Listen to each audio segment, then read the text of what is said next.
അൻവറിന്റെ പൊതുയോഗത്തിലെ ആൾക്കൂട്ടത്തെ കാര്യമായി കണക്കാക്കുന്നില്ല LDF. CPM-നെതിരെ പറയുമ്പോൾ കേൾക്കാൻ ആളുണ്ടാകും. CPM അണികൾ ഭദ്രമാണെന്ന് TP രാമകൃഷ്ണൻ LDF കൺവീനർ പറഞ്ഞു.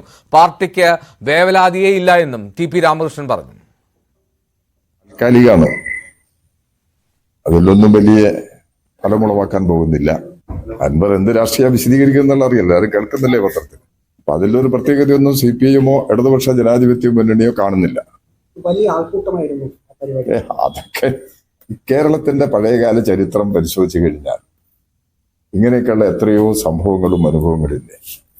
അതുകൊണ്ട് അക്കാര്യത്തിൽ ഒരു വേവലാതി ഇല്ല. ഈ ഒരു പൊതുയോഗം എന്ന് പറയുന്ന സമയത്ത് പലരും വന്നു കൂടും എന്നാണ് പറയുന്നത് കേൾക്കും. പ്രത്യേകിച്ച് CPM-നെതിരായിട്ട് സംസാരിക്കുമ്പോൾ പറയുന്നത് കേൾക്കാൻ ആളുകൾക്ക് താല്പര്യമുണ്ട്.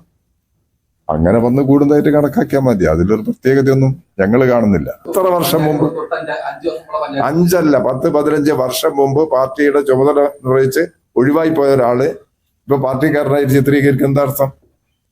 അങ്ങനെ എത്രയുണ്ട്? അത് നിങ്ങൾ ഏതൊരു പത്രത്തിൽ ഇപ്പൊ എഴുതിയിട്ടുണ്ട്. ഞാൻ എല്ലാ പത്രം വായിച്ചിട്ടില്ല. ഇപ്പൊ ഒരു പത്രം മുന്നേറിയ കമ്മിറ്റി, അങ്ങനെ എത്ര ആളുകളുണ്ട് ഇത് പാർട്ടി.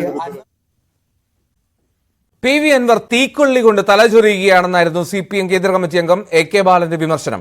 5 നേരം നിസ്കരിക്കുന്നതിനാലാണ് അൻവറിനെതിരെ ആരോപണങ്ങൾ ഉണ്ടാകുന്നതെന്ന് കള്ളപ്രചാരണമാണിത്. ഈ തുറുപ്പ് ചീട്ട് അൻവർ ഉപയോഗിക്കുമെന്ന് പ്രതീക്ഷിച്ചിരുന്നുവെന്നും AK ബാലൻ പറഞ്ഞു.